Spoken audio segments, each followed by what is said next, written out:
Welcome. The Bells of St. Mary's, 1945. This is an American drama film produced and directed by Leo McCarey, starring Bing Crosby and Ingrid Bergman. It was written by Dudley Nicholas and based on a story by Leo McCarey. The film is about a priest and a nun who, despite their good-natured rivalry, try to save their school from being shut down. The character Father O'Malley had been previously portrayed by Crosby in 1944's film Going My Way, which he won an Academy Award for Best Actor. That's according to Wikipedia. Now, on with the review. I was looking for some old movies, some 1940s black and white, what's going on. This is a 1945 film. I appreciate really well shot movies back then, and I bought into the cheesiness, the, production quality. I know there's not going to be explosions. I know, they're going to talk a certain way. That's fine. I just wanted to look for just an interesting film from back in the day. And this really caught my eye because the title is strange. The Bells of St. Mary's. I don't know what that means. Looking it up, it's about a church. Okay, what happens? Are there bells that ring?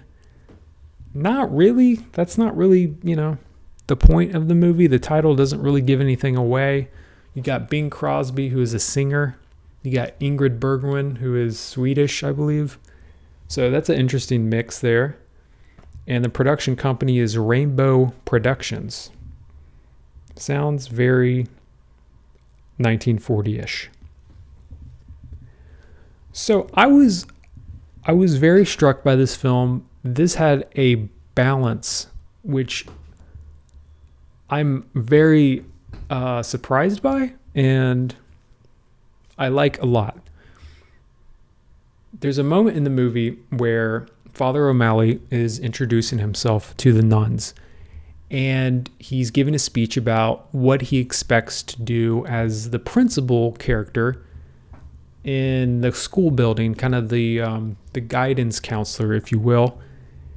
And as he's explaining how grateful he is to be there, there's a cat behind him on this little ledge, kind of like a fireplace ledge thing, and it's kind of playing around with trying to play with this hat there, it's like chasing its tail. I forget what it's doing, but the nuns are laughing at this cat, and Father O'Malley thinks the nuns are just laughing at what he's saying, and this scene just keeps going on and on.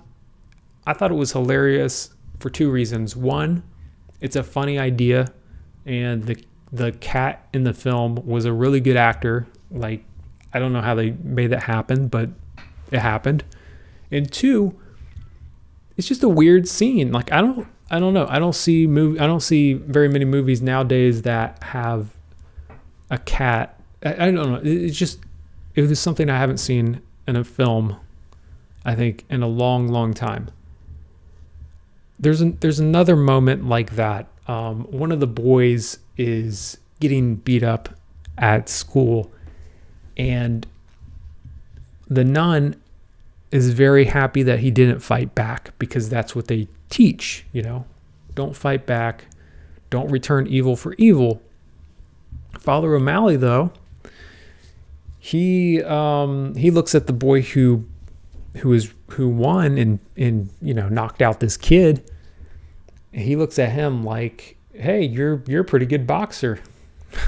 And there's a dynamic there that Bing Crosby and Ingrid Bergman, they kind of see differences with each other because of that.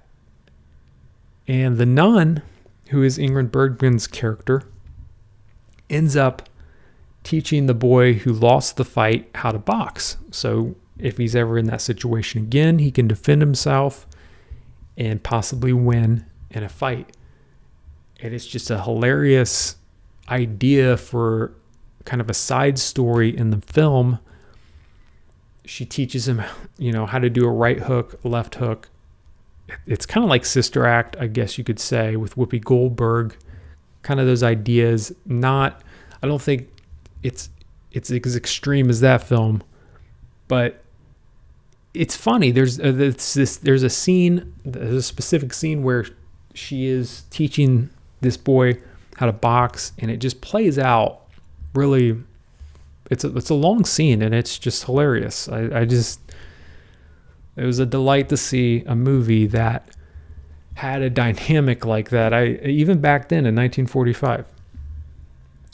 And plus the whole movie itself, it treats the Catholic Church, at least this one specifically, as a place for kids to go to school, and they actually learn some things.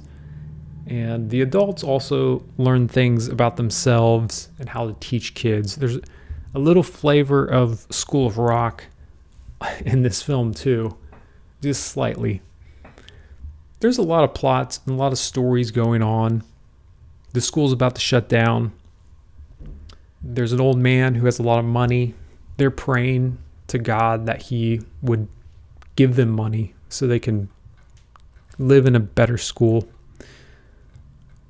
I'm very surprised by the writing of this film. Personally, I think it's one of the best written movies I've ever seen, just because it uses so many different age groups: old people, middle-aged people, young kids. That each character has something to add to the story, and they affect each other within the movie. And it uses a lot of humor. There's drama in there, but it all doesn't seem too forced. It just kind of seems like it happens within this world. And I was very surprised by it, and I enjoyed the movie a lot. I want to see the prequel, that Going My Way, which Bing Crosby is in. But if you like 1940s movies, kind of old black and white films, I mean, there's even some music in there, some singing, of course, by Bing Crosby. It actually got nominated for 7 Academy Awards, I believe, which is very, that's kind of a big deal. At the time, it was one of the most nominated films, so it kind of broke some ground there. The screenplay was also adapted by a novel, so that's also good to mention. But yeah, definitely check it out. If I was going to give this a score, it's going to be a high one. 9.3 out of 10. I enjoyed it. I consider it a classic. It's not very, I don't think it's very popular. I'm not sure why. Maybe because it's kind of fits in its time. I wouldn't say it's as special as some of what's that Jimmy Stewart movie, the Christmas Jimmy Stewart movie. I can't believe I don't remember it. But it's not like Wizard of Oz, but I think it definitely has its place. Really good film. If you can find it, check it out. Let me know what you think. Thank you for listening. See you later. Until next time.